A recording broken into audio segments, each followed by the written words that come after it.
Hello and welcome to an all-new episode of Black Empowerment 365. I am one of your hosts, Kente, all the way live from Los Angeles, California, and I'm here with my wonderful co-host, the happy one herself, Kiana. How you doing, Kiana? I am wonderful. How are you doing this evening? I'm doing great. I mean, it's a beautiful day in Los Angeles. The sun is shining. I had Jamaican food. I'm happy. I'm doing good. And we have yet again another wonderful guest tonight. Absolutely. Now, I always got to start off the show before we get into our guests. But I know that you've been doing a lot of Facebook Lives, and I don't know that you've done it this week. Have you been doing your Facebook Live this week? I did. We were doing the 555 to Thrive challenge, and so it has been very fun. Mm-hmm. Okay, all right. And so when can we expect your next broadcast? On Sunday at 9 p.m. Eastern Standard Time. All right. Now, of course, we love participation. There's many ways that you can participate. One way you can participate is you can go to our website, and the website is indyradio.org. That's indyradio.org. Another way you can do is you can call in. The number is 323-522-4601. And a little bit later into the show, if you are on the website and you are watching the video feed, you can come in and ask your questions via Blab. And that is blab, blab.im. All right, so let's get to our guests. I had the pleasure of speaking with this lady last year, and it was an audio podcast. So we get to do it video this time. She's a writer. She's the one and only Miss Sophia Stewart. How are you doing today? Yeah, I'm doing fine. I'd like to correct that. I'm the writer and owner and creator of the Matrix and Terminator movie franchises, so my fans can know who they're talking to. That's right. And we're so happy that you are here to join us. And we're definitely, one of the things that we want to do is make sure that people understand who you are and understand your background. Now, I know you've done a lot of media, and you've told your story quite a bit, and you did tell your story on this program a year ago. So let's first start off with, we always like to start from the beginning. So where are you from originally? Originally, I'm from New York City, the Bronx, the Boogie Down. Boogie Down Bronx, yes. Birthplace of hip-hop. I went to graduate school at USC Film School, but I already had a degree in journalism, a double major in law and psychology. I was studying to be a lawyer or a doctor, or both, actually, because I got majors in both. Nice. Well-versed in law, well-versed in medical also. Yes, and I know that from our last conversation, I know that you worked in the entertainment industry back in the 80s, was it? Yeah, I was working at Columbia Pictures. Columbia Studios, rather, because it's one of the studios, and Vice President Dick Barris's office, and the producer Brandon Cahill, Fantasy Island. Oh. And I used to work for Channel 13. I'm from New York City, with the Academy Award winner or Oscar Award winner, Miller Adato. She's a producer. Mm-hmm. She won an Oscar for Dylan Thomas, a documentary. Now, during that time that you worked there, that's when you started to write the book, The Third Eye, right? I was writing a book and a script while I was at USC Film School in Los Angeles. Right. Yeah, that was 30-some years ago. Mm-hmm. Yeah. And I didn't know that my book and my script had been used until March the 31st, 1999. When The Matrix came out. I knew nothing about the Terminator in October the 26th, 1984, until the FBI told me about it. Oh, wow. Now, I want to kind of go back a little bit. For those who may not be familiar about the book, The Third Eye, can you describe it and the script treatment as well? Yeah, it's really easy. They're used to books. They're used to the Harry Potter book, Harry Potter movie. All books and movies are not named after each other. There are quite a bit of movies that don't bear the title of the book that they've been adapted from. And you guys are used to Lords of the Ring by J.R. Tolkien and The Hobbit. And of course, Peter Jackson adapted them into the screen, even though J.R. Tolkien was dead, the writer. So you guys are used to this, but you guys just don't understand the process of adapting books and scripts to the screen. It's not rocket science. If you don't have a script or a book with source material, you can't put nothing on the screen. That's why when the writers go on strike, you don't see anything on television. You get to see old reruns. How about that? Mm-hmm. That's right. And so now the copyright for the book, The Third Eye, I believe is 1980 is the first year of the copyright, right? No, the copyright is 81, 83, and 84 because there's 3 copyrights. Right. Because a book, a script, and add-ons. I did special effects and graphics. That's what you see in The Matrix. That come from me. The graphics, the special effects, the martial arts fighting, the red and the blue pill. You know what I'm saying? Right. Now, for those who may not understand that, when you write a script treatment, part of the process, you get it, you had it copywritten, and then plus the script goes around the industry, and producers and studio heads get a chance to check out your script treatment or your script, and that's what happened during that period of time, right? No, what happened was I was shopping my work, looking for George Lucas, the director. Mm-hmm.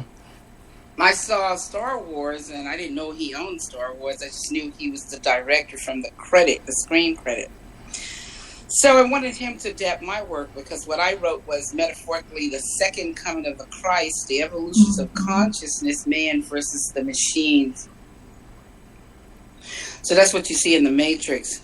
The oracle prophecy, where in the future the machines have dominated and oppressed the people. So a savior child, which is Neo, JC, John Connor, grows up to be Neo, one and the same in The Matrix. It's past, present, and future time travel. And of course, Sarah Connor is his mother. Mm-hmm. So the Terminator is the prequels or the beginning of the franchise or the work.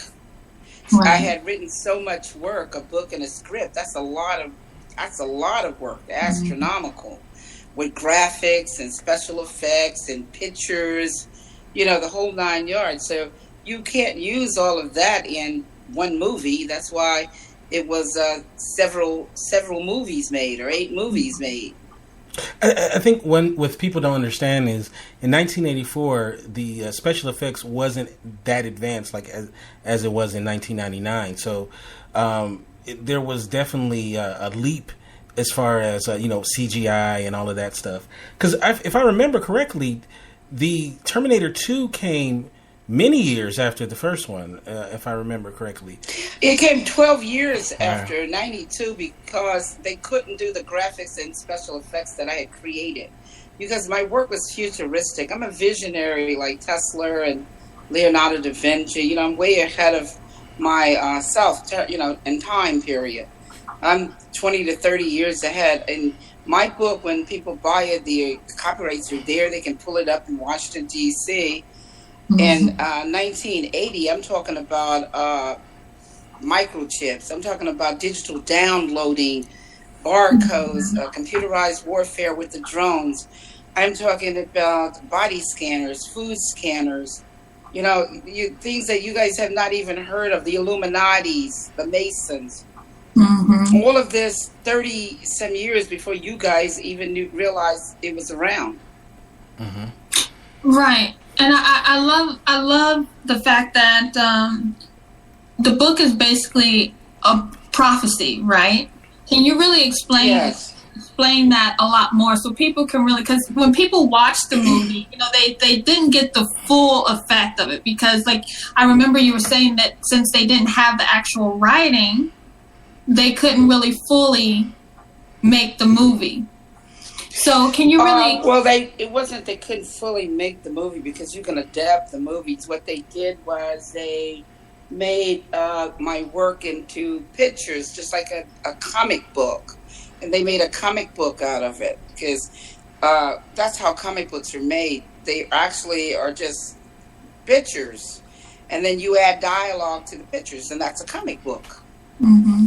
So a movie is basically, it's done that way. You can do it because what you're doing is creating a storyboard or frames, because movies and films are filmed in frames.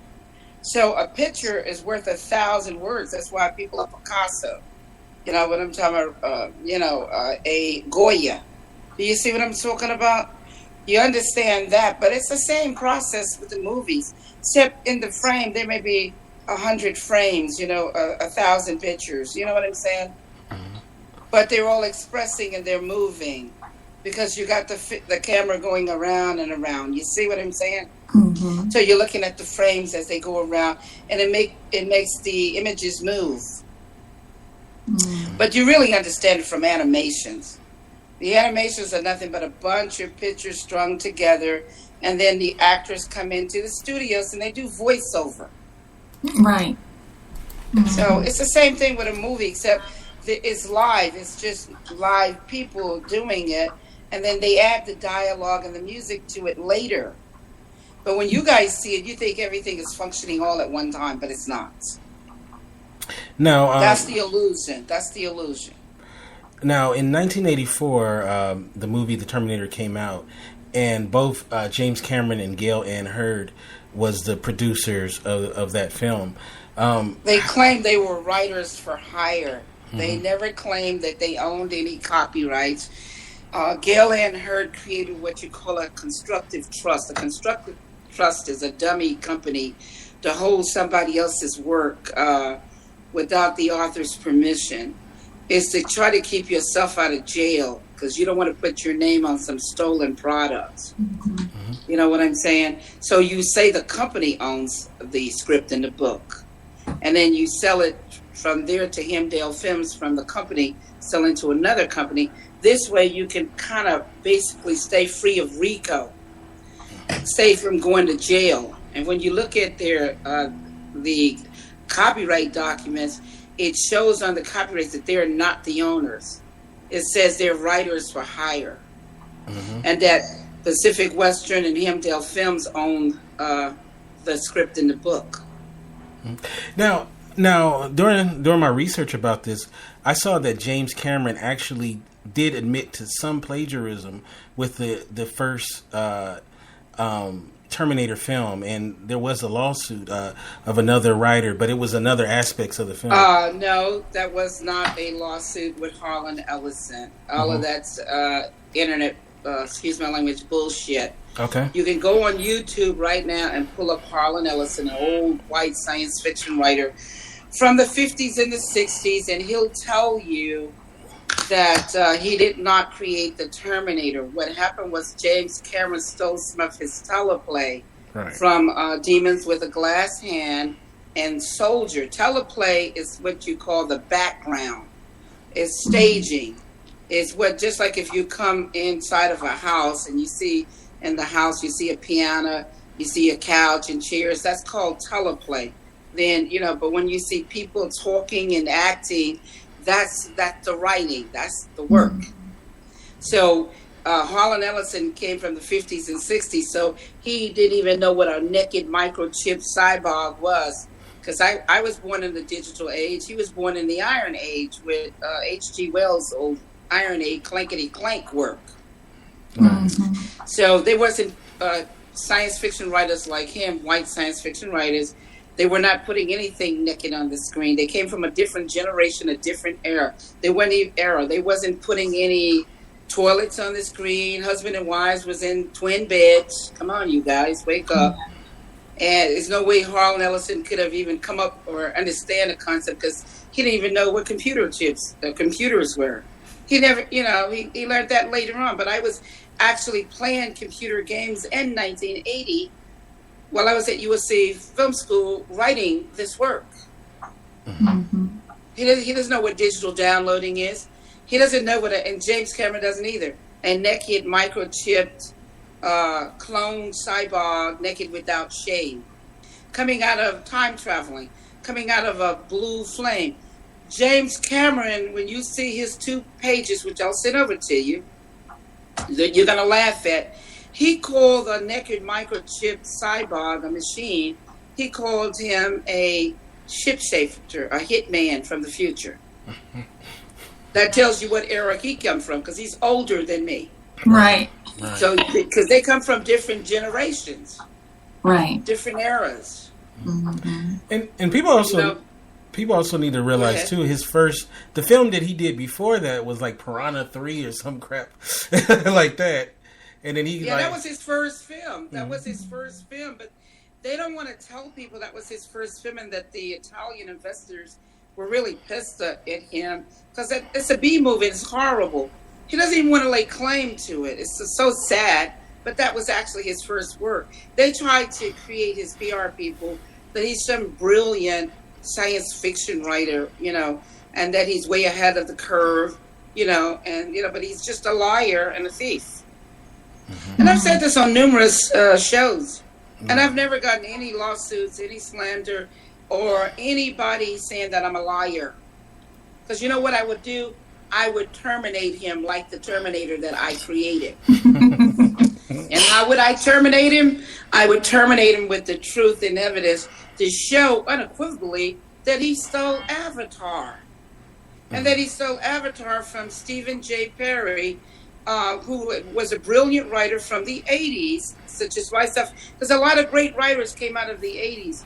You know what I'm talking about? That era from the 80s to 89. A lot of phenomenal writers. And their work was pretty much stolen, and people with their names on it. But I can show you exactly. Avatar is nothing but the screen treatment of ABC Disney's Pocahontas. Mm-hmm. And I can show you, Steve, that's right. A little 13-year-old boy figured it out. He crossed out Jake's name, the real name, John, and put Jake there. And the real Pocahontas name, and put the lady's name from the, So all he did was just from gold to titanium.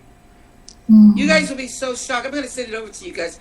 And guess what? You're never going to be the same ever again. You're going to really understand what the Matrix is and how it wakes you up out of these lies and illusions and these programs that are pulled down over your face and make you think that something is going on when it's not.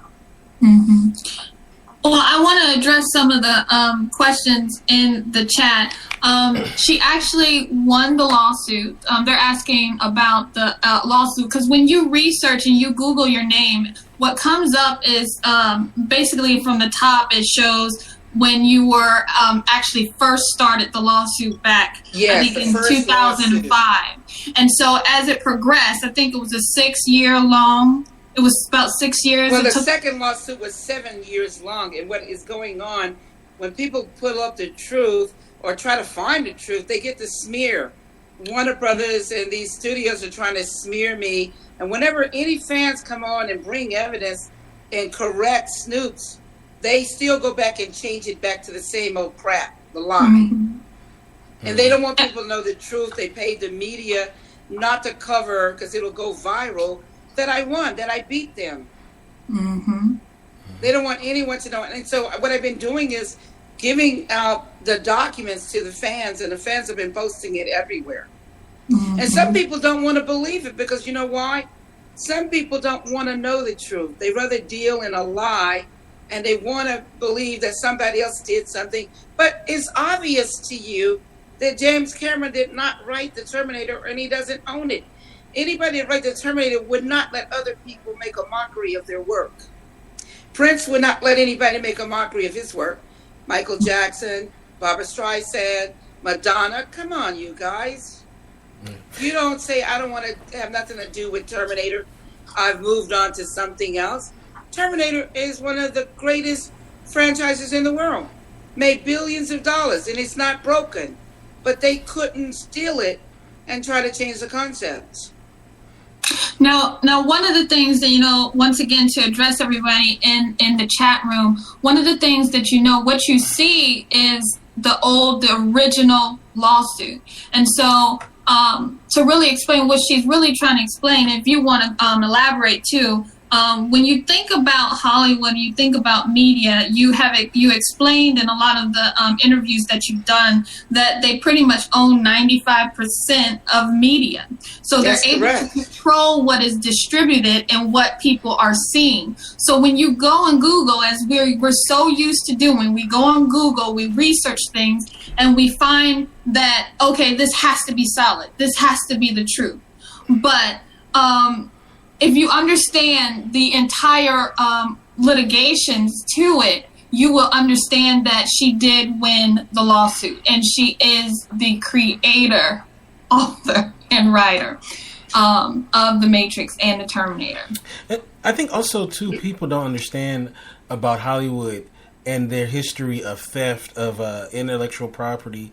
I mean, there's so many films like Gravity, for example. They just proved that was stolen. And you made an interesting point the last time we had a chat. You talked about how the reason why there's so many reboots and remakes is, you said that a lot of writers that are really good writers don't want to send their stuff in anymore because of the theft. Can you talk, because people don't really understand how Hollywood works. Can you explain that a little bit for them? Yeah, because Hollywood gets a free pass with the government because they do a lot of the government's, you know how the government has a lot of programs and they want people to believe certain things, propaganda. So they get Hollywood to do a lot of their propaganda movies. And then when they want to like incorporate war or do some recruitments, they have Hollywood to play all the old army and military movies, you know, actually recruiting a lot of the young boys, you know what I'm talking about. So this is why people in Hollywood has not been arrested, a lot of them, because they've been paying off to the government and getting free passes for doing their dirty work. You know what I'm talking about. A lot of other things going on there, but it's mostly payola and propaganda. Mm-hmm. So Hollywood steal all the time. Like, come on, this lady, she's an Asian woman. Her name is Tess. Anybody can Google her right now. She wrote Gravity. She has a book called Gravity. She wrote the script for the Gravity, what you see, Sarah, the actress Sandra Bullock, and excuse me. So come on now, Hollywood doesn't write books. Hollywood does not write scripts. You guys grow up and learn something, that Hollywood either buy it or they steal it.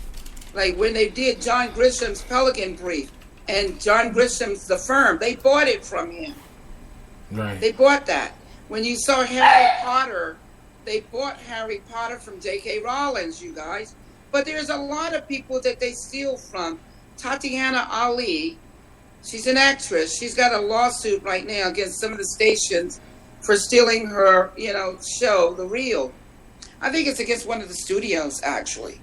But anybody can Google it and pull up the court cases.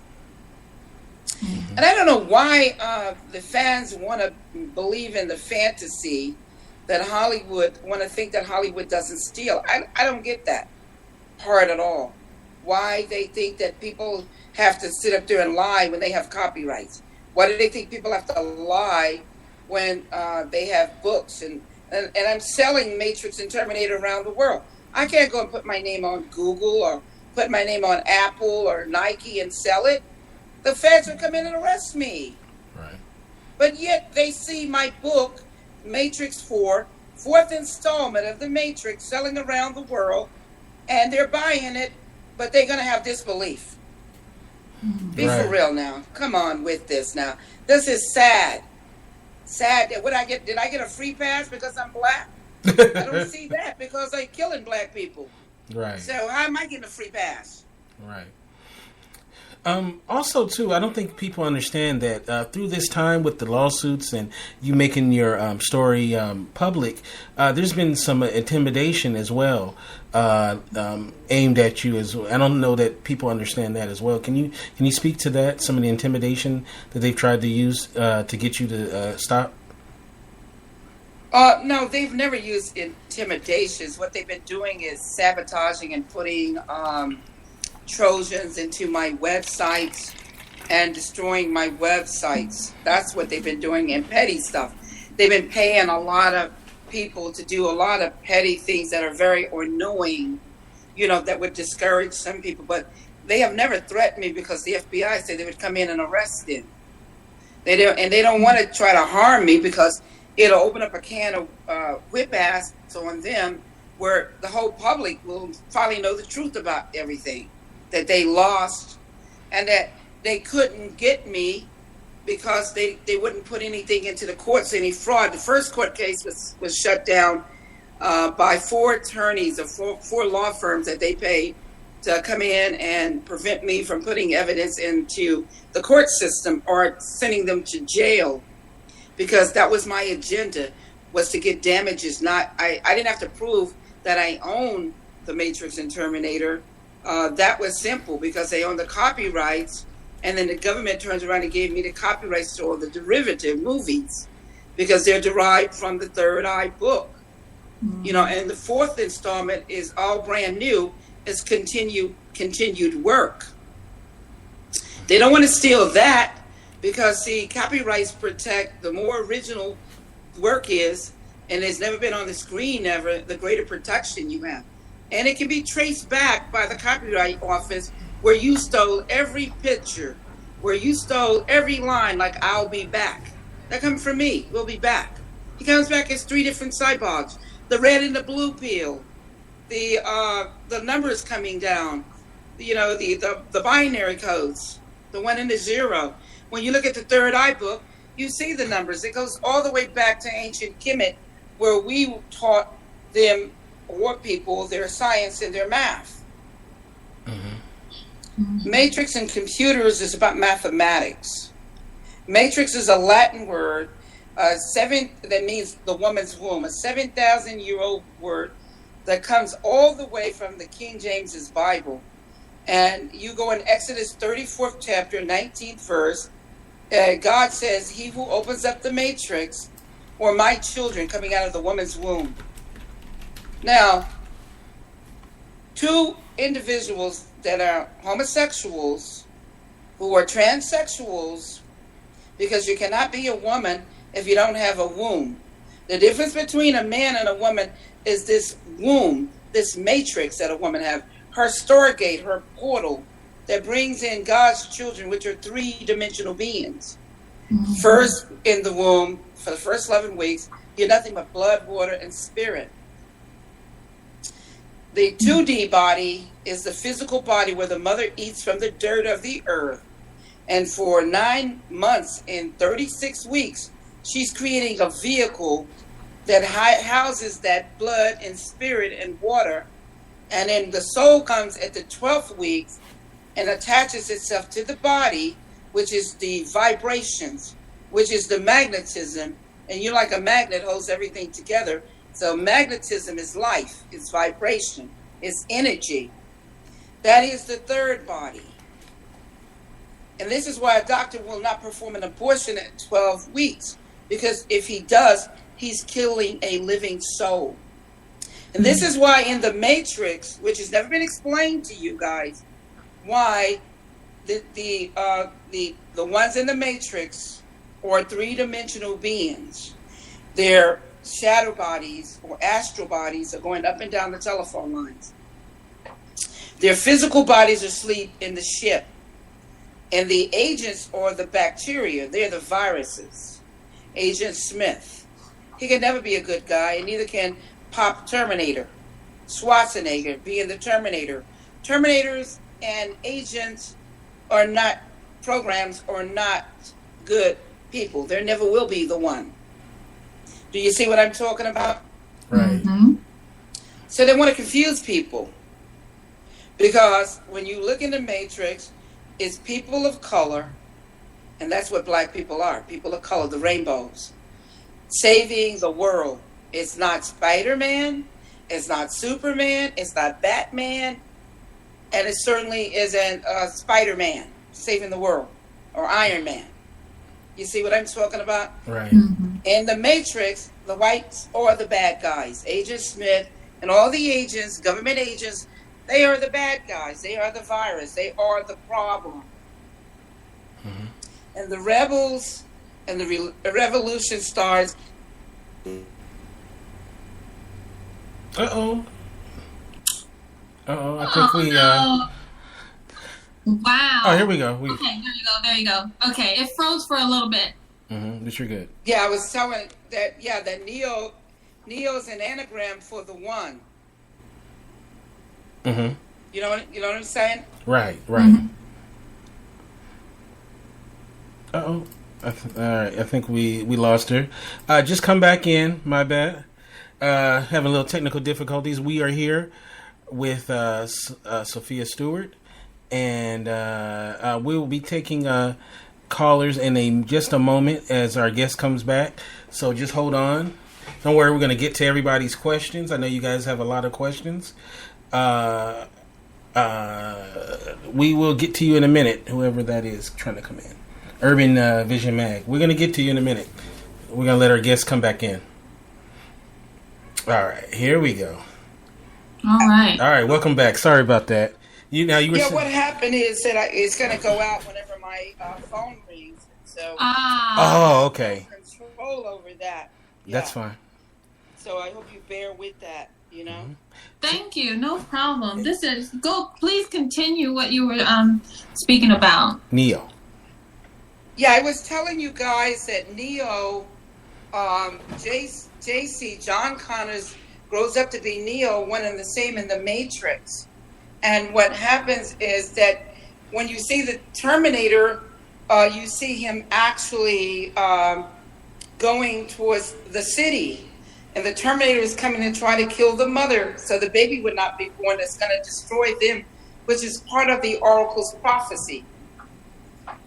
You know what I'm saying? Right. Mm-hmm. And so when you see the second part of the Terminator, you see that he's a boy. He's a teenager. And this teenager he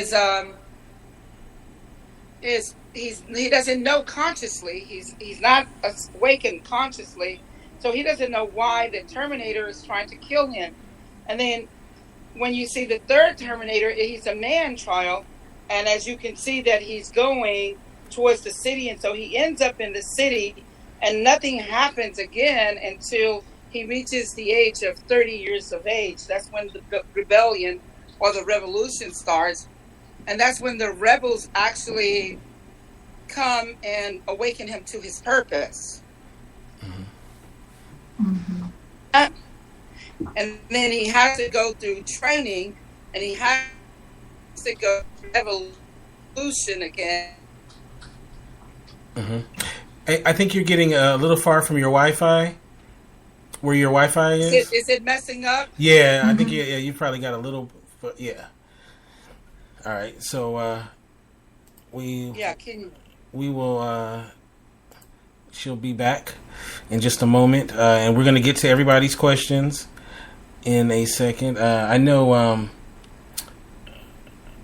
Fitzgerald had a good one. We're going to ask in just a second.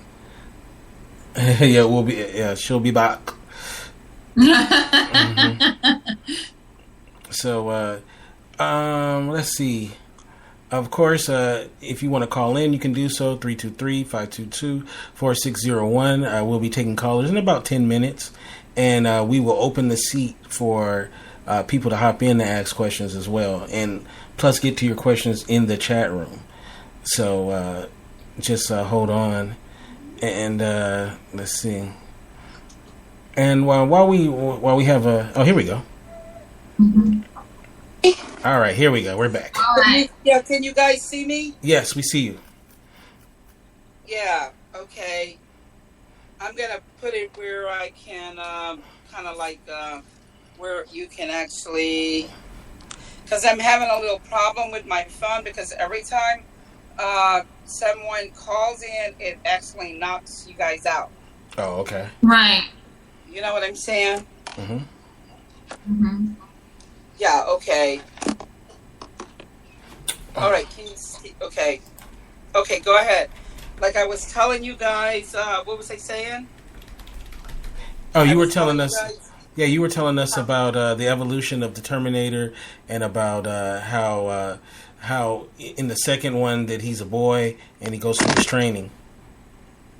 Yeah, I was telling you about actually how he is hidden in the city, and then once he reaches a certain age, he doesn't, like, he sleep consciously. This is where the evolutions of consciousness comes in.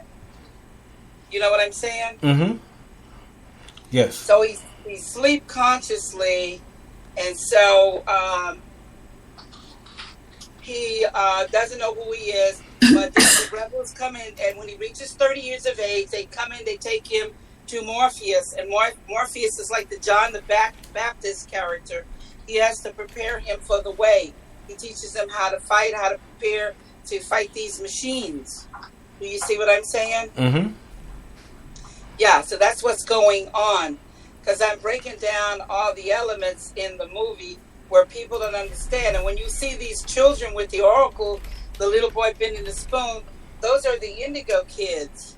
Those are the kids that was talked about in the first coming of the Christ, because mine is talking about the second coming of the Christ, where you go into Revelations, and Revelations tell you that that the Christ consciousness is going to come back on the earth, and that we can be like him but greater. You know what I'm talking about? We will have greater skills. We'll have greater things. He come to embody this physical body, so he can show us we can overcome all and any at the earth. Yeah, I really want to kind of go a little bit into that so people can really understand, because I know in one of the interviews that you did, you explained that you wrote yourself in the book and you are actually the oracle, and yes.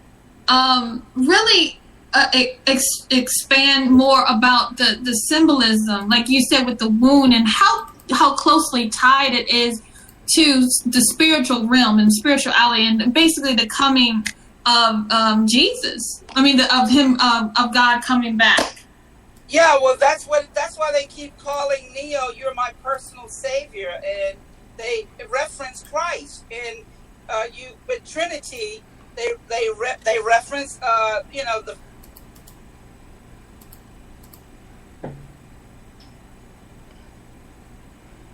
Okay.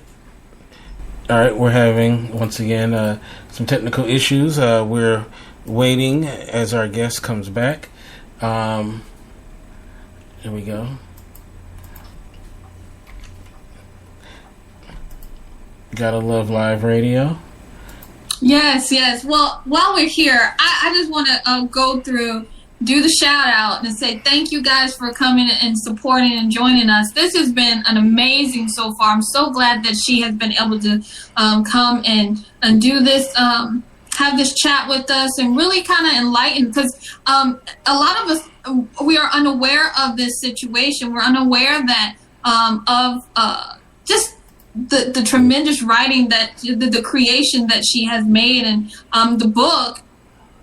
How the book is always better than a movie, but if you understand how detailed she is and how detailed the writing is, it's really amazing. So let's go over and do a shout out and say, is it Dino? Welcome, Dino.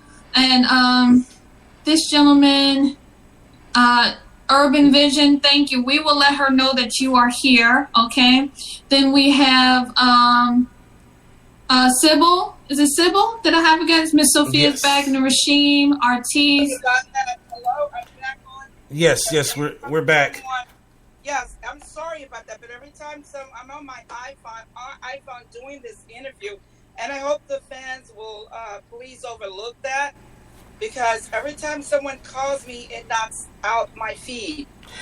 Yeah, I think there's a way to make it where it doesn't do that, but I'm not an iPhone expert, so yeah. Well, airplane mode. Bear with me. Why don't you guys bear with me? Because I'm going to be stationary, and then I'll go in to the settings and see if I can turn off the ringer. Oh, okay. And then that way I won't get any interruptions. But just give me, bear with me for a moment, and I will do that. But in the meanwhile, I'm going to talk, and I think Kiana for really, speaking for me. But I want to answer all of my fans' questions. I want to tell them what all the symbolism means, but they are picking up the spirituality. It's right there in your face. Mm-hmm. There's no way, like in Revelations, it says that the Christ consciousness is going to come back. When you look at the word, the third eye is talking about the eye of God, because on earth here we have two eyes, but there's a third eye, which is an all-knowing, all-seeing, all-powerful eye, and that is the eye of, or the Spirit of God.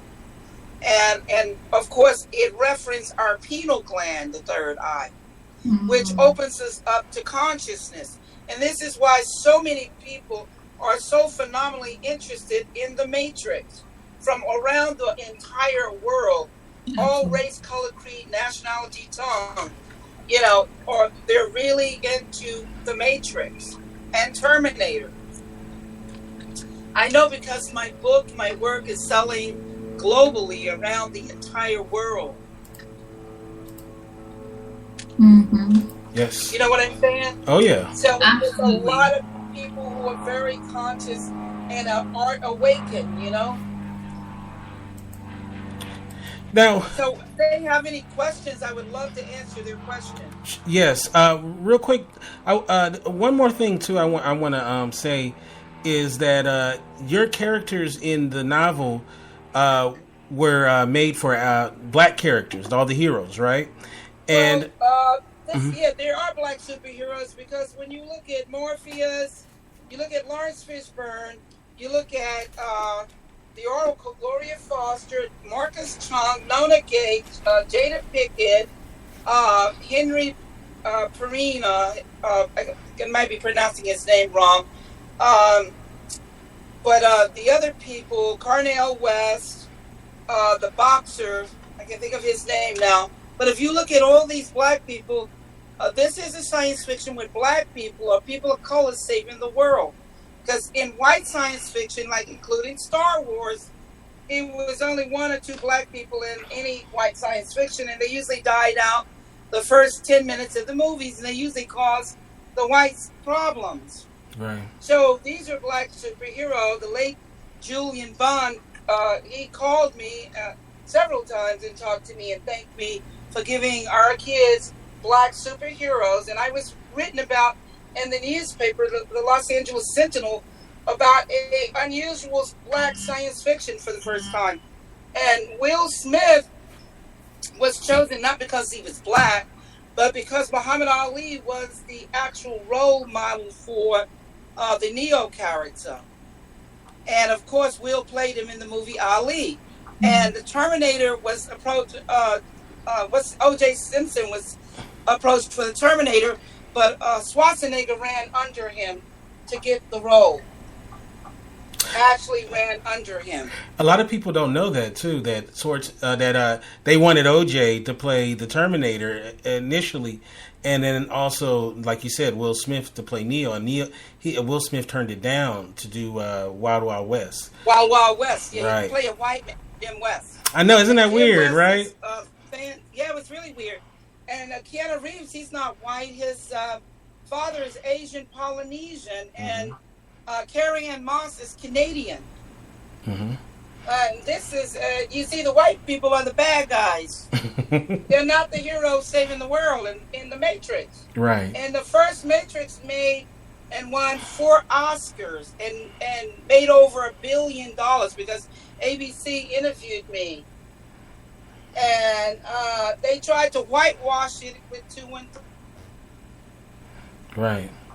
Yeah, people are still. So we have some people that want to call in, and let's go to our first caller. Yeah,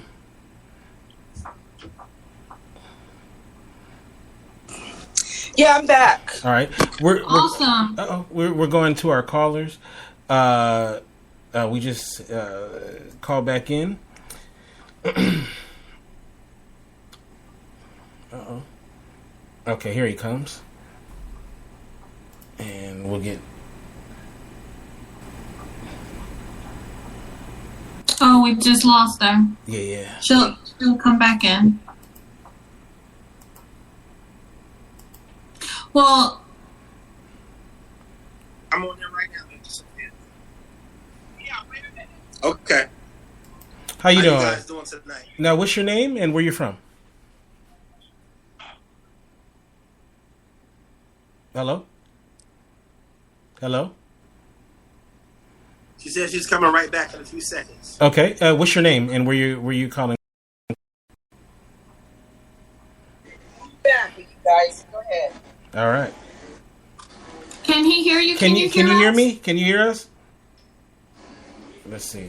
Yeah, I don't think he can hear you guys. Can you guys hear me? Yeah, we We hear can you. hear you. Well, he wanted to come on. His name is Rob Williams, and he wanted to come on. And he was trying to get in on my phone. That's why I got knocked off. Everybody- again.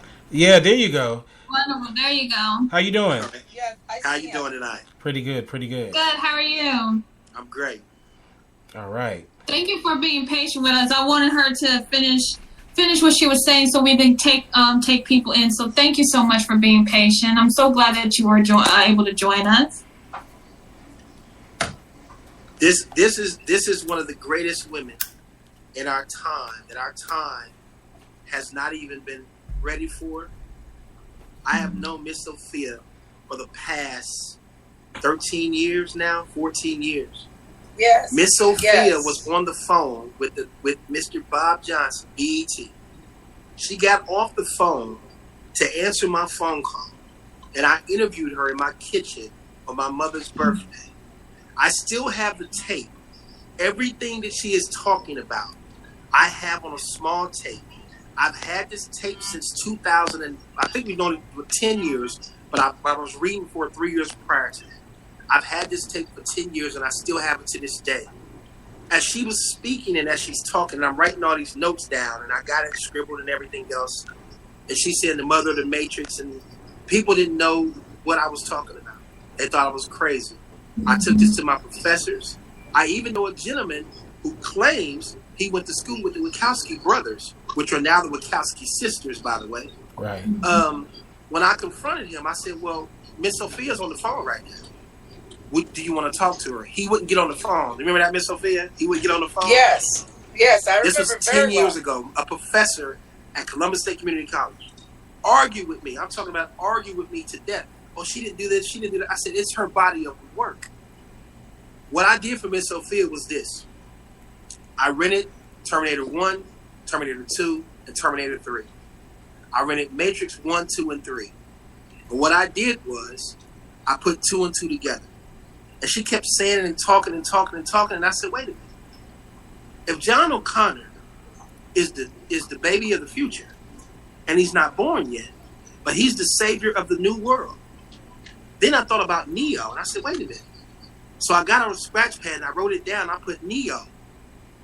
And then I started thinking, I said, well, wait a minute. If John O'Connor is the chosen one, wait a minute. I took the word Neo and I spelled one. She never told me this. She never told me this. I ran across the street and rented all 6 movies. How you watch them is like this. And she would verify this because she created it.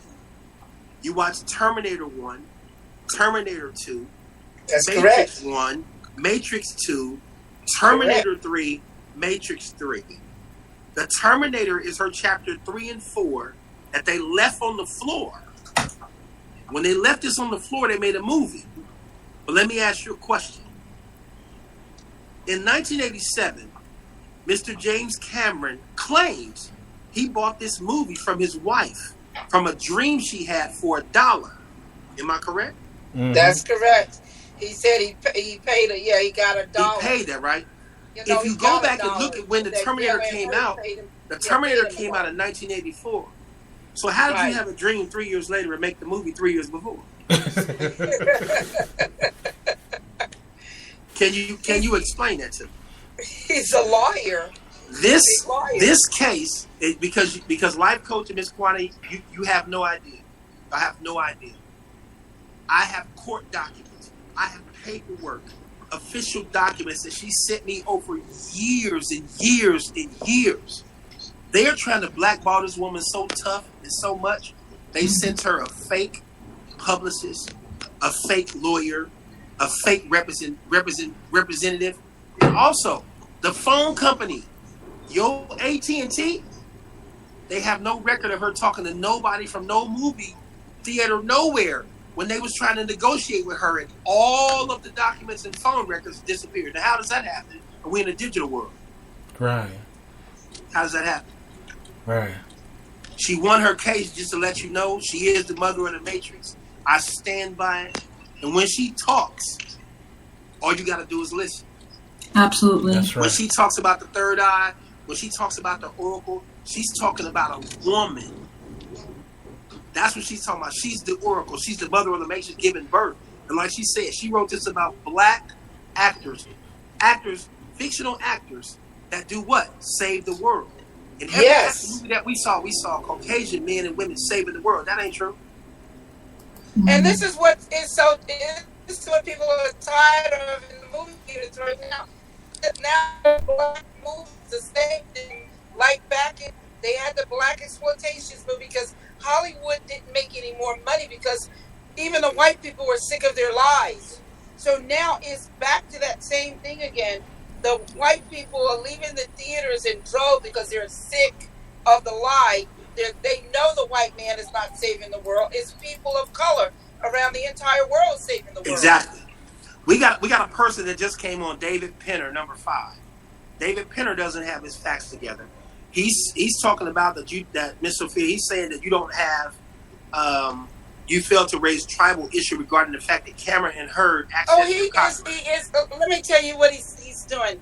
He's reading some old stuff from that old law. Exactly. He don't even know nothing about it. He needs to get in time. I won in 2014 in a second court case. Exactly. In the federal courts. Get with it and get out of the past. There you go. Get out of the past because you know what?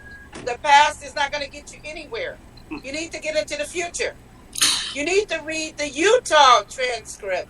And the Utah. Go to my website, truthaboutmatrix.com. Look under the legal news and read the real news. Exactly. Get out of the smear and get into the real. I think what you had stated was very valid because earlier when I tried to go to the website, it wasn't working for me. So when you said that they're sending like Trojans to your website and trying to have people, to stop people from going to your site, I believe that. And as she explained, as well, she guys, was not. I'll be right back, guys, in about 10 minutes. Okay. Thank you. Thank you so much. As she explained that there's no way she will be able to continue to use the Matrix or Terminator without actually legally, without being able to go to jail. Like she said, I can't go and represent Nike because I'm not the creator of Nike. Like she said, she made a great example. I can't go represent Apple because I didn't create Apple. So there's no way that she will be able to continue to write and continue to use the name of it without legally. She wouldn't be able to do it. So she did win the case.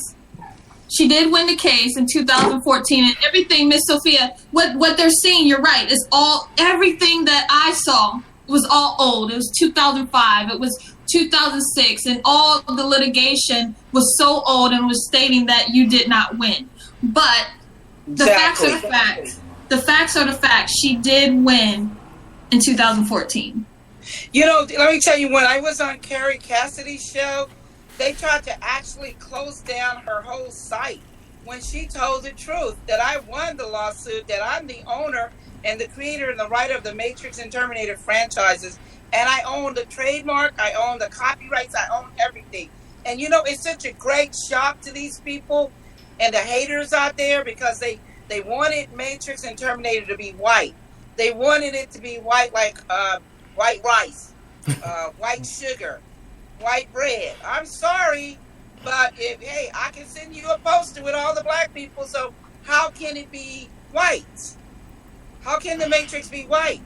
The bad guys are the white guys.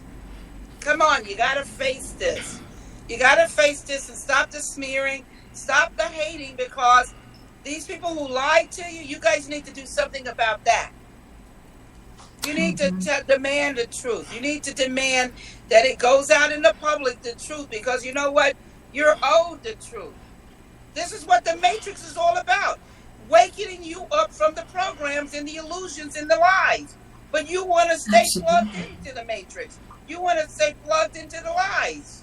You want to keep reading something from 2005. Come on, wake up now. That's sad. That's very, very sad that you're reading about something in 2005 and you don't know about a lawsuit that took place in 2007 and just ended in 2014, September the 25th. Mm-hmm. Because the media will not give you the news and tell you the truth. You want to keep digging up the lies. Mm-hmm. And you're looking at the paperwork. Because there's a lot of people that support the truth. And they're putting the truth in these people's faces. And they refuse to believe it. Yet they're buying the books and they're reading it. Because, you know, there's a lot of fans that love The Matrix. So you know I'm telling the truth. They're buying the book around the entire world.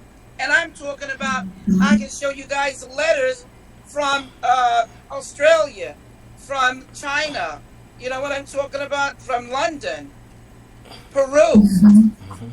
What about that, you guys? And guess what they're saying in the foreign countries?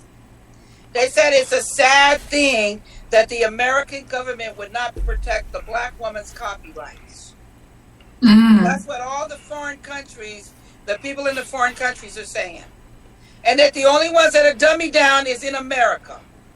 That Americans are the only ones that can get a lie and accept the lie and won't dig for the truth.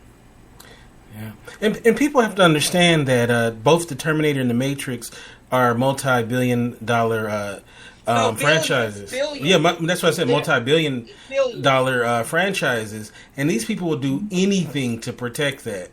You know, they'll do anything to try to protect that. And I think people don't quite understand really what goes on behind the scenes. A lot of things that you see on television is stolen. A lot of stuff. You'd be surprised. You'd be shocked. I know so many screenwriters who literally had their stuff stolen from them, and they have all the proof and everything, but because they run the system, and then they want to work continuously, that sometimes they don't say anything because they want to work. And then another reason why they don't say anything is because they use their mic to keep them out. So, but you know, it's something that, like you said that a lot of the good writers go to television because they have they're part of a writing staff rather than having their original work just get out there like that and stolen. So that's why, if you notice, a lot of the better content is on television versus the movies a lot of time. Or people will go to the TV, then go to the movies, or put it in a book first, and try to get it sold like that. So, so what we want to do is we want to give people an opportunity to hop in and ask questions. So there is an open seat. So I know Fitzgerald had some questions that he wanted to ask. I know his had went up. So come on in, Fitz, and ask your question. So, and I personally, I would love for everyone I encourage everyone to go purchase the book and read the book and make a determination. Since most of us have seen the movies, right? We all seen the movies, but I encourage you to go read her book. And so once you read the book, and we all know this is a fact, whether you believe it or not, the fact is that she wrote it prior to the movies. So once you read the book, you can see the similarities. And has the copyright. You know what's so sad is they use verbatimly in the Enter the Matrix video game. They use verbatimly my images. They copy the images. I mean, just pathetically, so horribly. They didn't know that in the future that the internet and the computer was going to bust them. Because if you wrote The Matrix and Terminator, then you would have known that in the future it was going to bust you out. And how big it was going to be. Mm-hmm. Now we have a guest. It's true. A caller just called in. What is your name and where you calling from? Hey everybody, I'm Danny Quick, aka the Ace Blade. I appreciate y'all having me on. How you doing, Miss Sophia? I'm doing fine. How are you doing, Danny? I'm doing pretty good. I just want to thank y'all, man. This has been a really good episode. I'm new to Blab, but this has been really educational. I'd heard about the court case, you know, and stuff like that in the past, and I hope that you get everything that you're due, Miss Sophia, because as a writer myself, I know how it can be trying to protect your work, and what you were saying about how you wouldn't let anybody desecrate your work really resonated with me. I think that's why you're so passionate about you know, continuing the fight, and how I know when I saw Matrix 3, you know, not Matrix 3, but Terminator 3, I was like, man, they really messed it up. They really messed it up. But you know, I if I were you, I would continue to fight also. If you know, since well, you know what, you know why they messed it up, because they didn't understand my concept. They were trying to steal it and change the concept and make it their own. It's the same way that somebody come into the school system and steal your jacket. They try to make it their own because everybody knows that's your coat.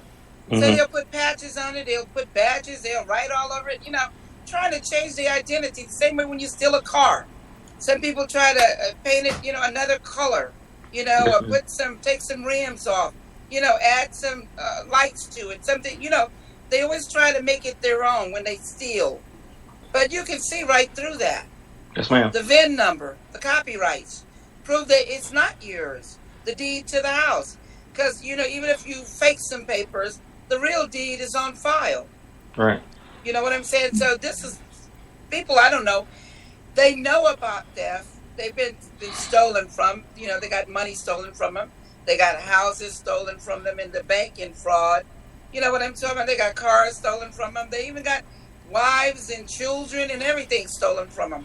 This is no different from any other theft. Theft is theft. Yes, no ma'am. matter what it is. You know what I'm talking about? And they need to own up to it. It's not right for anyone to steal something, because they can't steal your creativity. They can't steal the gift that God has given you. They can only put their names, but they can't replicate and duplicate the work. Yes, ma'am. You know what I'm saying? And a lot of people want to know, it's in another book that I wrote, The Continuations of the Matrix, Matrix 4. And you can get it. It's on my website, and it also sells on Amazon. Okay. Amazon.com and Barnes & Noble. I have licensing deals with all these people. That's what and I was other gonna. bookstores. You know about that, right? No, that's what I was gonna ask. I was gonna ask if there was a continuation of it, because I'll definitely buy the book. Yeah, it's a continuation. It's called, my website is truthaboutmatrix.com. And people, you know, the foreigners, I tell them they can get theirs from Amazon, but anybody's free to get it from Amazon. If you don't want to get it directly from me, you still will be buying it from me, because I'm the one who made the licensing deals with these different book companies and stores and so forth, you know? And people need to get it and read it. And they have like reviews on Amazon also. And you can buy the ebooks for people who have tablets. Yes, ma'am. You know? Well, I do just appreciate want it. people, yeah, to get the truth out there, you know, and stop all of this lies, and get everyone to support the truth.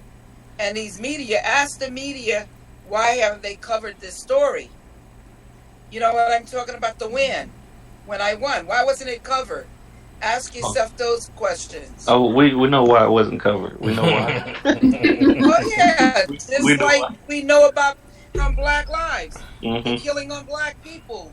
I think Black people are waking up more and more in 2016 than they have ever awakened ever in life. I mean, I expected Obama to go on, you know, on national TV, because if I was president, I would have went on national TV and I would have made this statement.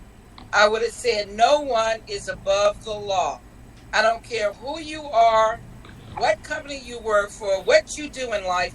No one is above the law. If you murder anybody or someone, you're going to be prosecuted to the fullest extent of the law. Because if the law worked both ways.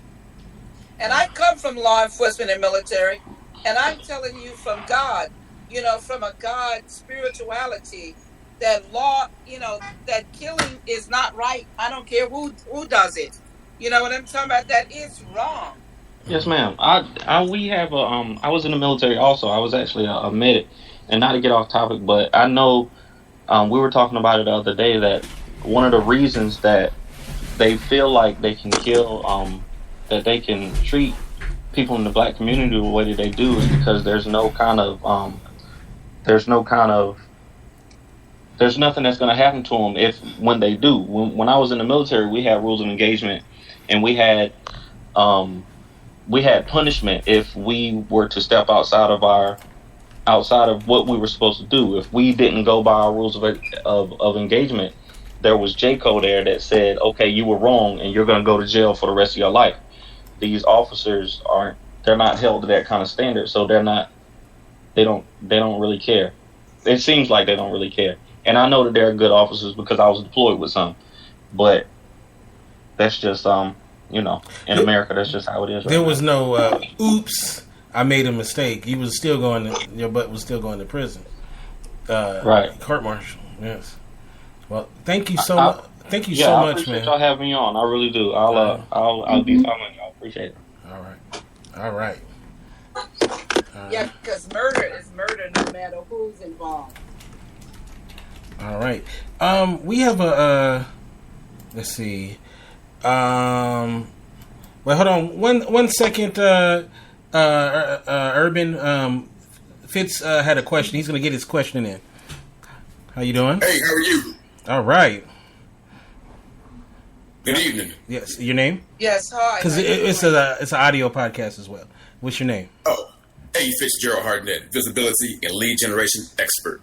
Miss Sophia, thank you for being here. I appreciate you. Oh, you're welcome. Thank you for coming on to ask me questions. I appreciate that. All right. In your experience and going through what you've gone through, what are some tips that you can give aspiring creatives to make sure or minimize the chance of this happening to them?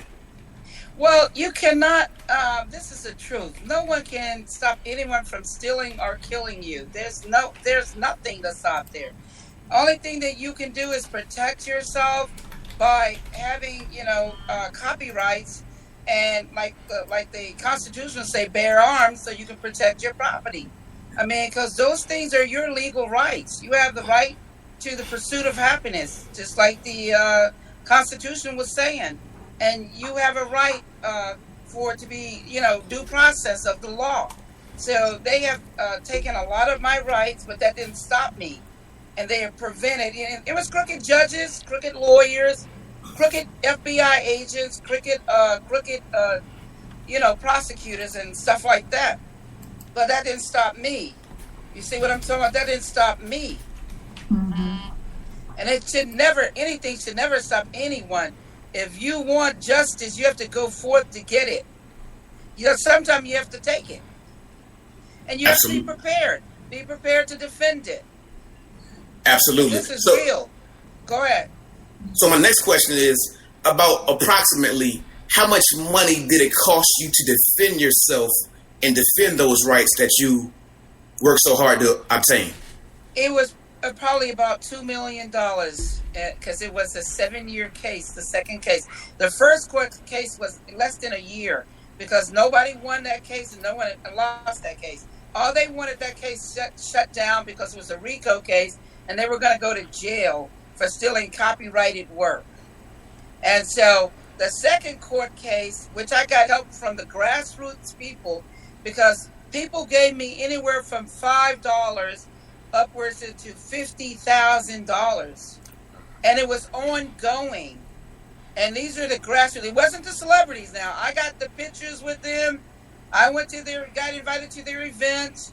Jesse Jackson, all of them. I can name a lot of them. I don't even have to name them.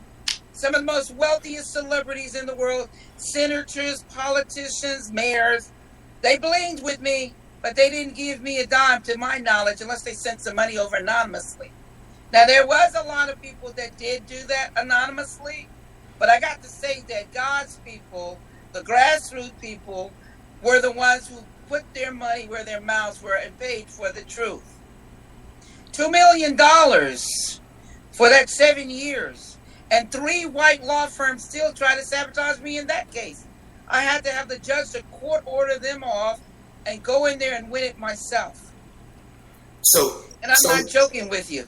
Oh, I believe you. I believe you. You know, for me, it's just a matter of being ignorant to it because I had no idea because I didn't even know you existed until tonight, you know, to be honest with you. And so that is everything you're saying to me is like, okay, wow, I didn't know. So who'd you finally win your award against? Like, who was the defendant? I won. The defendants, the Wachowski brothers, James Cameron, Gail and her, all of them came into the Utah court case. If you think I'm joking, you can see their names, and I know some of the people here that are hosting the show. They saw the transcript. Did you guys see their names? That they entered the second court case on their own free will? And they called themselves interested parties, and they put in a document to ask the judge to award them the $305,000. So if they got the judge to do that, they never won that judgment over in the California case because they were scared of going to jail. If you go and you look at the California transcript, which I will give to anybody, everything that I'm saying and prove it to you, they terminated out of the case, meaning they didn't answer the amended complaints. So that means if you don't answer the complaint when the judge comes down with his ruling, you don't get the ruling. And if you're not there, you can't appeal the ruling. So when I won in Utah, they put themselves in as interested parties, tried to get the $305,000. If the judge had given it to them, they were going to make me pay the $305,000. If I couldn't pay it, they were going to take the copyrights to the Matrix and Terminator, and this was one of the dirty ways they were going to try to steal the franchise from me. So did you have any dialogue with Fishburne? Fishburne didn't come to court. He was I'm talking about. Oh no, Fishburne! I had dialogue with him. He told everybody. One thing I appreciated about Lawrence Fishburne, you can ask Paul Mooney at WBLS New York. I'm a New Yorker. That Lawrence Fishburne told all the New Yorkers, that I wrote The Matrix and Terminator, and he wanted my phone number. And when he caught up with me at a red carpet, my first red carpet here in Vegas, in 2006, that's when he took those pictures with me. Okay. Yeah, all of the celebrities and all of the Illuminatis. I got Illuminati fans, politicians, got political fans. They all know I wrote The Matrix. Now, come on. You know who's stupid about this? It's the common people. They're common. But everybody that's on a higher conscious level, they know I wrote The Matrix and Terminator. These people wouldn't give you the time of day, much less take a picture with you, if you were a fraud and you were lying. Now, come on, Danny. Wake up. I understand. And one of my final questions is, so what do you want your legacy to be? Oops, I'm sorry. My legacy is just my legacy. You did. Sweetie. I'm sorry. My legacy is just beginning. You know what I'm talking about? There's no end. It's just the beginning. Everything begins again, and it gets greater and greater. And Matrix 4 is coming. So what do you think about that? James Cameron's legacy is ended. The Wachowski brothers' legacy is ended. Because guess what? Hollywood is not going to give the Wachowski brothers any more money. How's that? You should be asking them what is their legacy. They keep farting it around. It's just the beginning because I'm continuing my work. Mm-hmm. Absolutely. How's that? Thank you. Hey, it's phenomenal. You know, whatever works for you. You know, I'm with you. Go get it. That's right. I mean, hey, if you're Prince and you're still here, you're gonna be still doing Prince. Right. And if you're Michael Jackson and you're still here, you're gonna be doing Michael Jackson or Tupac. I'm Sophia Stewart. I'm still doing Matrix and Terminator. I know that's right. What I tell you. I know that's right. Well, Superstar, it's been a pleasure. Thank you for your time. You're welcome. Thank you. Thank you, man. You know, I want to add one thing, too. If you look at the careers of the Wachowski brothers and you look at the career of James Cameron, the only so-called original idea they ever had was The Matrix and Terminator. If you look at James Cameron's work post Terminator, everything he's done since then are either somebody else's intellectual property, or it's some kind of cartoon type stuff. Same thing with the Wachowski brothers. After The Matrix, they did V for Vendetta, which was a graphic novel. They did Speed that was Racer. Alan Moore, the English writer Alan Moore's work, and Cloud Atlas was the writer David Mitchell's work, and Bound was this other writer's name. I can't think of their name. And then they did their own work, was Jupiter Ascending. And that was trash. That was their work, and it bummed because they can't write. And so I want people to think about this. They were so smart, supposedly, to come up with the Matrix, but they can't come up with nothing else original. That really tells you a lot. Well, not only could they not come up with nothing else, they couldn't even continue the Matrix. They killed out Neo and Trinity, remember? Yes. And I had to revive my own work, my own characters, and continue the work and let them know that there's no way you can kill out my work. I'm the creator. I'm still alive and I'm still creating. And look at James Cameron. James Cameron, if you look at his work post-Terminator, everything that he's done was Titanic, which is obviously based on... And the worst part of the Titanic movie was his so-called original element to the story was terrible, right? The so-called love story.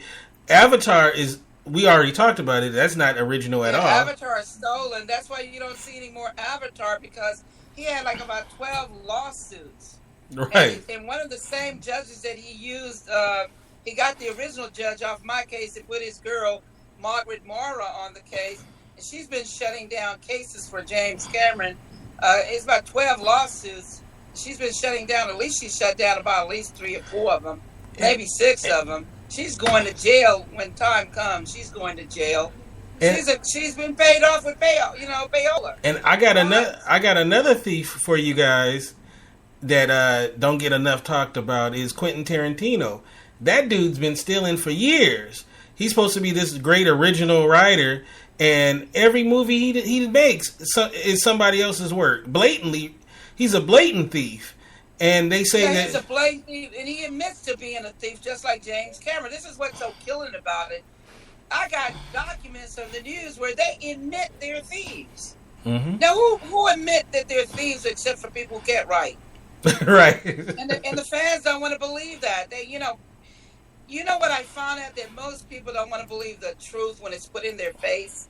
They don't want to believe the truth. Even from the crooks, they don't want to believe the truth. I saw where they're writing a lot of stuff in your chat rooms, and they say, well, I thought you won the lawsuit against a lawyer.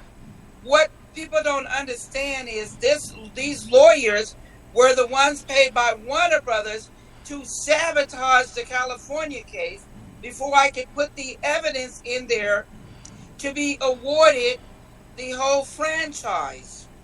Mm-hmm. You see what I'm talking about?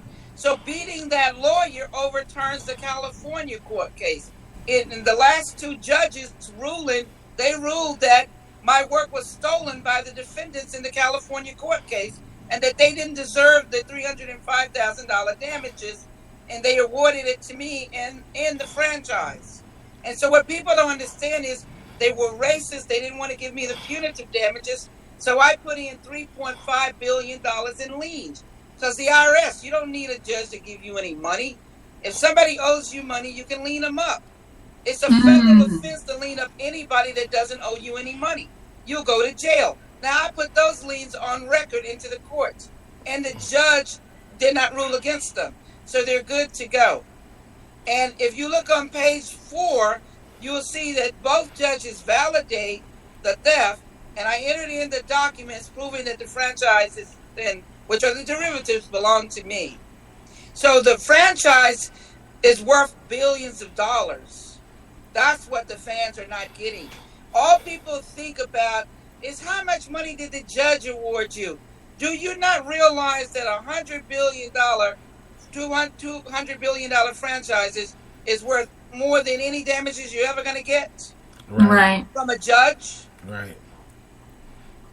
Right. That's why they protect. 300 and some thousand. That's why they try to protect their intellectual properties, because they it's such a gold mine. and it's like an ATM machine that just kicks out money without barely having to put anything in. So, and I think the public really doesn't understand how it works. So that's why there's this disconnect of they don't understand how the system's set up. And you know what? It happens. It is so regularly. They regularly steal from people. It would blow your mind if you really knew the things that are stolen on a daily basis. We hear it all the time in the music industry, how people's work gets stolen all the time. And you don't think it happens in Hollywood? They're the kings of theft. Yeah, they're the king of theft, but they're the ones who create the illusions and the lies because they create the movies. And when most fans go to the movies, they see these illusions on the screen. They're seeing, some of their favorite celebrities getting killed on the screen. So, these Hollywood people are very good and very clever at creating illusions. Okay, they can fool you. You think that person is really getting killed when you look at the movie screen. So can you imagine all of these smear tactics, and they had black writers, black boule writers, in the LA Times and the Time magazine. Both of these black writers came up and lied and left out important facts, and they were the ones to smear me because they wasn't going to send in any white writers because then I would call discrimination. Right. And they know that you will win a due process case immediately. When they were beating Rodney King, and Rodney King got the $22 million, when the Jamaican guy, when they brutalized him over in Brooklyn by sticking a broomstick up him, Douala. He won all those millions of dollars. They don't want you to call the race card because you're going to take their money. Right. So when they come after you, they try to put the black boule on you to destroy you. That's why they had the blacks to kill Malcolm X. They had the blacks to come up against Martin Luther King. If you look and go back at our history, they put black on black. Now, when they put those white attorneys on me, guess who told on the white attorneys? There was one black attorney that told on the white attorneys. Really? Mm. Yeah, one black law firm. That's how I found out that they was paid by Warner Brothers to sabotage me, because the black attorney told on them. It's all in the court docs. So you could actually read it. Your attorneys were paid by the plaintiff in the case, Warner Brothers, to sabotage your own case. So these are the people that's supposed to be helping her. They were in the tank for Warner Brothers, the plaintiff. Yeah, because see, it was a RICO case, because what happened was the late Johnny Cochran had called for my case because it was criminal. And Johnny Cochran is a criminal lawyer. Mm-hmm. And he got sick and he died before he could finish my case. But he told me that the black judge on my case, Terry Hatter Jr., would bend over backwards to make sure I got justice because he was with Martin Luther King during the Civil Rights era. Well, they knew he wasn't going to be, they couldn't bribe him. So he had a son that was an attorney. So they paid his son to become their attorneys, but they didn't even use him. They just needed the son to get the father off the bench, because the father and the son cannot be in the same case. Right. So they got the father off the case. They brought in this white judge. She's a Scientologist, Margaret Morrow, the one that Cameron is using now. Because what they do is they use the same crooked judges to bribe, to interfere, and to shut down cases. Then the DOJ, was a black guy, Eric Holder. He was the prosecutor, head prosecutor. The attorney general. He did nothing. The Jews had bought him out. He works for them now. They got a job for him as soon as Obama kicked him out of the White House. He knew about the death of the Terminator. He did nothing. He would not prosecute them. They're all tied together. Like the judge in Utah, his cousin was Mitt Romney. They gave Mitt Romney $1 billion of the Matrix money to try to get Obama out of office, to become president, so Obama wouldn't become a president. and they were using Eric Holder to stab Obama in the back. They used the Jewish woman, Deborah Cohen, who used to be the commissioner over at the trademark. They went in there and putting in a lot of fraudulent trademarks, and the government caught on to everything. Deborah Cohen's lost her job September the 9th, 2014. Eric Holder lost his job September 25th, 2014, the day I won the lawsuit. Boehner was taking slush fund payoffs, and he was stabbing Obama in the back. He lost his job a year later, but on the same date, September the 25th, 2014. The judge on my case, D. Benson, he lost his job September the 25th, 2014. Now you ask yourself this question, could that be a coincidence?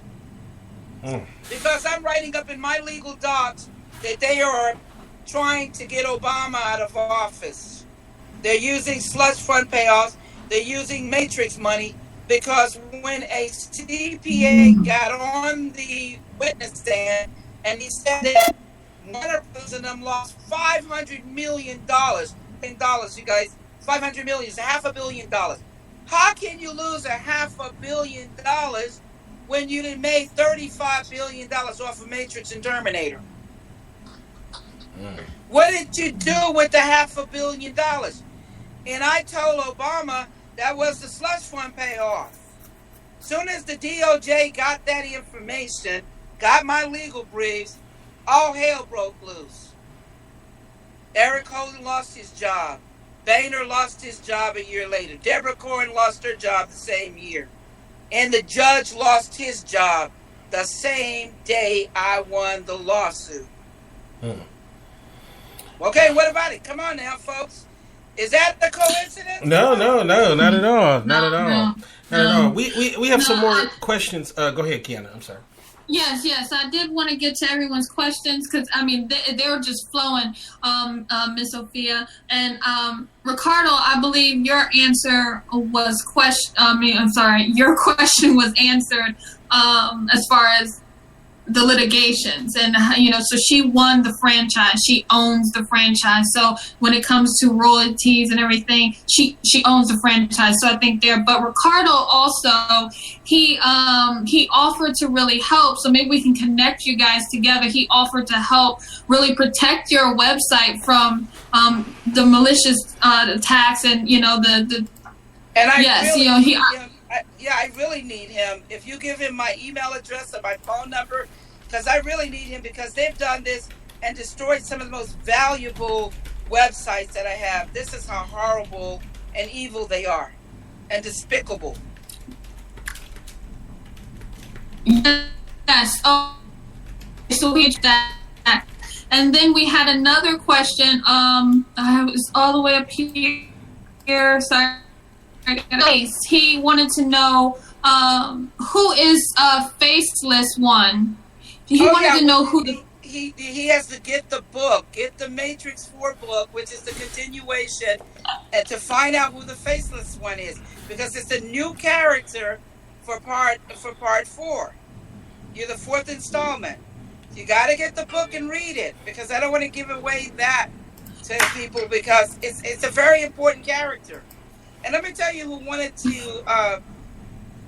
to play that role. Lou Gossett Jr.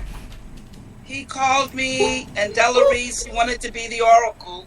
You know what I'm saying? So there's actors and actresses that have been calling who wants to be in the Matrix, including Janet Jackson called me, 50 Cent called me, Faison Love, quite a lot of people, celebrities.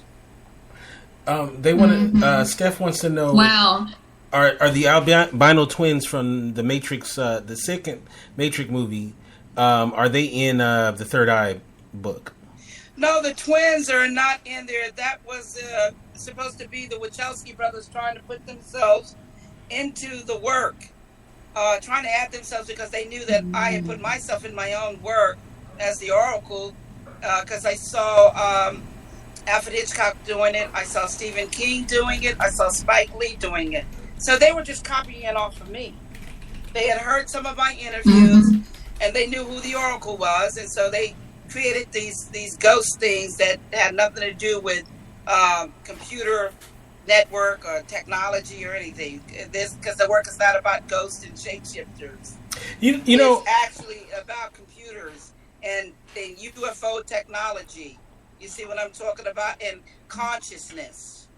You see what I'm saying? It's not about ghosts. It's not about witchcraft, and it's not about shapeshifters. That's all to do with, Hollywood. Holly is the tree that the witches got their wands from. Witchcraft. I'm not dealing in witchcraft. I'm dealing in spirituality and consciousness and computer and alien technologies and computer networks. There's something I want to add too. A lot of people may not know this. After the first Matrix film, the Wachowski brothers really didn't want to do a sequel. I don't think people realize that. And they got in a position where they had to do a trilogy or do 2 more films. They didn't want to, when they agreed to do the second movie, they wanted that to be it. So that's why we have... Well, you know why they wanted it to be it? Because they couldn't write it. That's right. And one thing, they were scared that they were going to go to jail because everybody was shaking in their boots because I was bringing it home with the FBI and the DOJ that some of these people in Hollywood need to go to jail because they need to send a message to stop stealing from the common people, because when they used to buy it from the people, we had great movies. We had great diversity. The theaters were filled up because people would get to see their own work on the screen. But Hollywood felt like they didn't need the people or the public, that they could just steal and do what they want because, they were backed by the government, for propaganda. So this is why I wanted to make changes. Do you get what I'm saying? Mm-hmm. This is why I was pushing for them to go to jail. This is why I didn't take the settlement. They offered me $5 to $7 million for my copyrights, which are worth billions of dollars. But this is why I wouldn't sell out. This is why I fought for the people. So you guys can get your movies on the screen. Yet the very people that I fought for are the ones with this ignorance and this smear that I'm dealing with.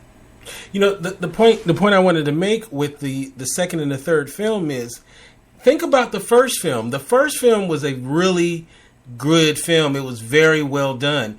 The second and the third film was stupid for the most part. It wasn't as good. Now, they all of a sudden got dumb? You know what I mean? Like, think about it. Think about it logically.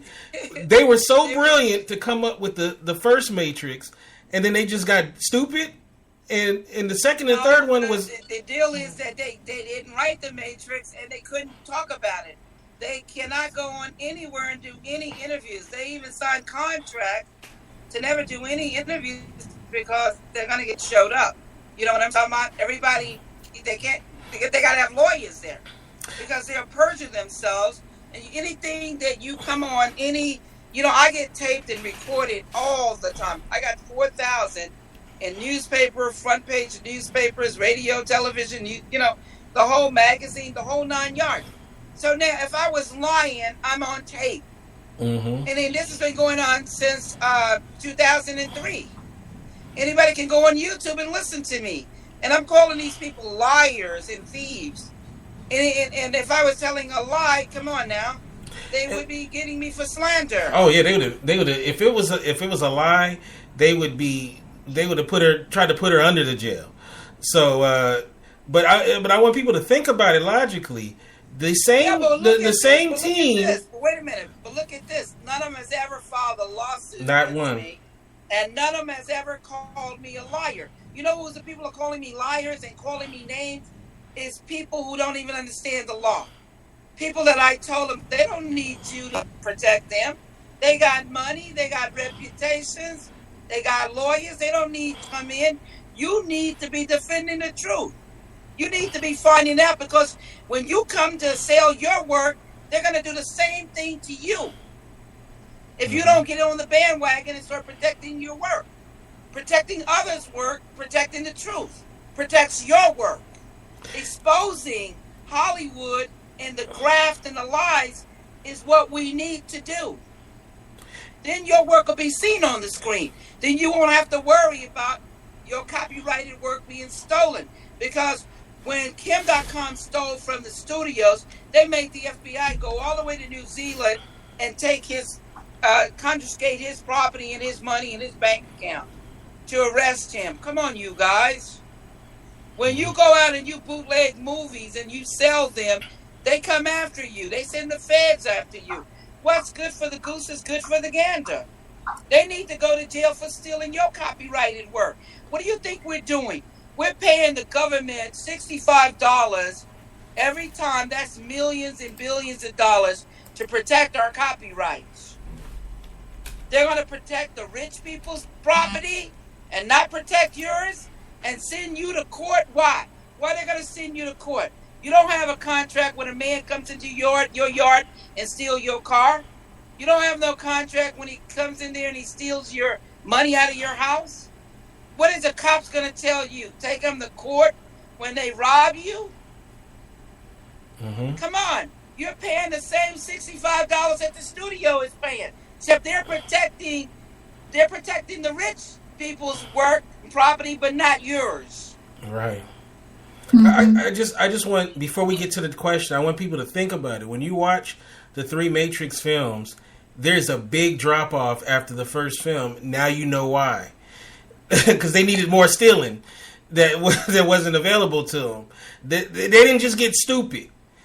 You know what I'm saying? They didn't have Miss Sophia's work to take.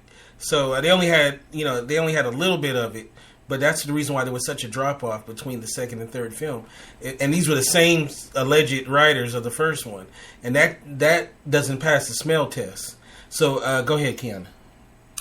Yes, I just wanted to continue with the questions because there are so many questions. So, and I know that we want to be respectful of you, Miss Sophia, as well. But they wanted to know if you had a GoFundMe. They said that you really have a Go campaign. Yes, I do have a GoFundMe for my trademark case. That is my third court case, a trademark case, where they have the fraudulent trademark up, which I'm having taken down because it belongs to me. You see what I'm talking about? So that is a GoFund, and they are supporting me, and of course they be blocking on that. They do a lot of blocking behind closed doors when people try to use PayPal or they come on and try to do something to give me money. They will put in little, where the buttons is not working. Because, the fans will email me or they will call me because I have a contact number on the website. The contact number 310-987-7862. So the fans will let me know every time what's going on and how they're sabotaging me. And they really don't want, because see, it's 7 billion people on Earth, 7 billion people. And maybe about 200 million people know about this case. And that's nothing. That's a little tiny fraction. So when I went on Coast to Coast with 50 million, I started going viral on there immediately with John B. Wells. And they cut my hour to like about 20 or 25 minutes. Because it just blew up the show and people were calling in and everything. It scares them because, if I do any mainstream media right now announcing that I won the court case, it's going to go viral and it's going to change everything. And this is what they're scared of. Can you see what I'm saying? And also think about. Understand what they're scared of? Think about it in this term too. Now we all have degrees of financial success. What would you do to protect $200 in your wallet? Think about that. And what do you think they would do to protect billions of dollars of an industry that was created from this work? So if you wouldn't let nobody take $200 out your wallet, what do you think they would do? So, people have to really understand what's at stake. So was there any more questions? Yeah, there was a question where a person said, what would you do to improve copyright laws? The copyright laws, there's nothing wrong with the laws. The problem is with the law enforcement who enforces the law. Just like it's what's wrong with your policemen that are enforcing the law and your DOJ that's enforcing the law. That's where the problem is. You can't make these people enforce the law that they should enforce the law, but you can remove them out of office. Because if they don't protect your copyrights and they only protect the rich people's rights and copyrights, come on. It's a double standard. Come on, you guys. You cannot be that insensitive or unknowing that you don't know what's going on here in America. Wow. I refuse to believe that. Right. I refuse to believe that you guys are dummies and y'all don't know what's going on. I don't believe some of the questions that you guys are asking right now. Mm-hmm. All right. So, are there any more questions? Actually, let me do a quick chat room shout out. We have Dante. We have Ricardo, Rashim. We have Steph. We have Gloria. We have Lashonda. We have Michael. Douglas. We have the Vegas Vigilante. We have Fitzgerald, Dr. Vibe, Robert, as well as Steve. And for everybody who's listening to the podcast, thank you as well. And so I'm going to go back to Miss Sophia. Oh, wait, we have Dante's coming on. Dante! Yes. I think listening because she answered a lot of my questions early on, so I really didn't have that many for you. I just want to know, and when Kennedy for the idea of the Matrix, when you came out with, I just want to know the mindset of what played a big role in you creating it. I know it was, when Kennedy died, it was assassination. Frequency warfare, yes, played a big part in it as far as DOMA, which was the I got my notes right. So it's the electronic dissolution of memory and consciousness. Did that play a big role in as far as when you was looking at Neo and the agents, as far as when and what the CIA did was, is that the true story or it's actually true, where they actually take your consciousness away using different frequencies as far as the Matrix is concerned, and turning you over as an agent to them to work for them. Did that play a big role in you creating the Matrix, or did you have that idea? So that's my question. So wait a minute, your question is now what is your question? Because when you were thinking about the Matrix, the mindset that you were going through, did that play a role as far as DOMA and like I call it frequency warfare. So I mean DOMA, which is the electronic dissolution of memory and consciousness. So did that actually play a role in your thought process while creating the Matrix? No, it didn't play any role process, because when you are creative role, and it's talking about the beginning, the middle, and the end, and it's not about, you don't be thinking out what you're thinking about. It's the creative writing that makes you think what you just said. Yeah, it's good writing. It's creative writing, because what a writer does is just create. They create the plot, they create the concept, they create the characters, the graphics, those things. And they put it all together cohesively. So when you get the story, it makes you think about those things that you just asked. Gotcha. Because I'm talking about computer networks, I'm talking about alien technology and frequencies and numbers and energy, and quantum physics. Because Matrix, when you look at it, is quantum physics. It's ancient sacred geometry. They come all the way from Kemet. You know what I'm talking about? Another question. It's calculus. It's calculus. Hey, Dante. Okay. Before you ask your second question, please the name for the listeners, and we want to be fair, that everyone that jumps in name. Name and where you're located. Oh, my name is and where you're located. Godfrey. I'm calling in from Atlanta, Georgia.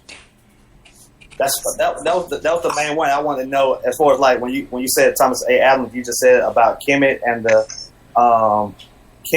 language for Kemet. Did you come up with? Did you specifically give him that name, Thomas A. Adams? As far as the Kemet, I didn't have to give him Thomas Anderson because these people are nothing but a conductor, and they're interpreting my work the same way a conductor interpreted the compositions of Beethoven and Mozart, or when you're interpreting 50 Cent's work or Jay-Z's, you didn't come up with anything in their work. Well, when you're listening to their work, it gives you ideas. Right. It makes you think. Do you understand what I'm saying? Right. You know what I'm talking about? It's the same way when someone copies a song. If they copy Respect, and Aretha Franklin did Respect, and then someone does another version of Respect, or they add something to Respect, it doesn't take away or make it greater or better or worse, because you're interpreting somebody's work. So you can't. In her book, the character's name wasn't that. It wasn't Thomas A. Adams. Yeah, so Thomas is the apostle that was with Jesus. That's why I wanted. That's why I wanted Neo, yeah, it did come from me, Neo. Okay. Neo is a sneaky way of calling him the one. O-N-E. N-E-O. Right. And the Trinity, that did come from me. Because her name is Trifini. And Trifini is a form of Trinity. And the mother, Sarah Connor, her name in the book is Isis. And the baby Jesus was the baby horror. Right. That's what I was looking at when you said TAA. That was a comedic language, and it meant for light force. Also, when you said, and so they didn't invent anything or create anything.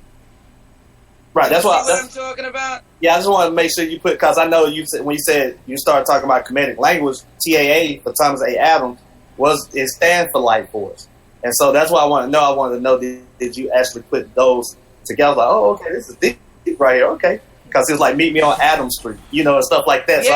Yeah, but see, when you're interpreting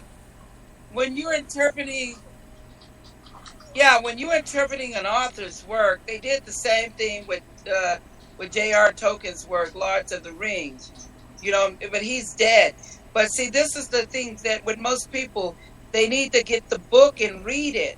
Because when you get the book got all the details in there. It breaks down all of the things that you see in. Uh-oh. Yes, Wow, now I know where they got that from. The Yeah, red that's and what. the blue pill. It's in the book. You see what I'm talking about? I'll be back, yeah. All right, Yeah. so having a little technical That's difficulty. in the book. Where he lands naked. That's in the book, verbatimly. Verbatim. Some of the stuff is just verbatim. There's no, there's no pretense. Right. There's a video online where they show scenes from the Terminator film and read the book. Read the book while you see the scenes playing out in the Terminator movie. We did that. I Right. did that. That was done by me. That's what I produced. Yes. I broke it down so people can actually see while they're reading the Third Eye book, they can see the graphics in the Terminator movie. Where you actually see the breakdown. And I entered that movie into the courts of Utah. Did you guys know that? I didn't know that. No. Yeah, it was entered into the courts as evidence as to where all the copyrighted work come from. They were so stupid that they never knew that the technology was going to catch up with them. You know how you don't know that in 1999 the computer is going to go commercialized, and everything that you did, you're going to get caught. Because back in the day, they would steal, and the people didn't have money to pay for different investigators to come out. Do you see what I'm saying? Mm-hmm. So they would get away with it, but they couldn't get away with it, now because the computer is out and the computer actually catches you. Do you see what I'm talking about? Right. Now all you have to do is just let your fingers do the shopping online. Does that make sense? Mm-hmm. Yes. That's my question. All right. Thank you so much, Dante. And thanks for policing the chat room as well, and all the people that has been doing that. Let's see. We have another question.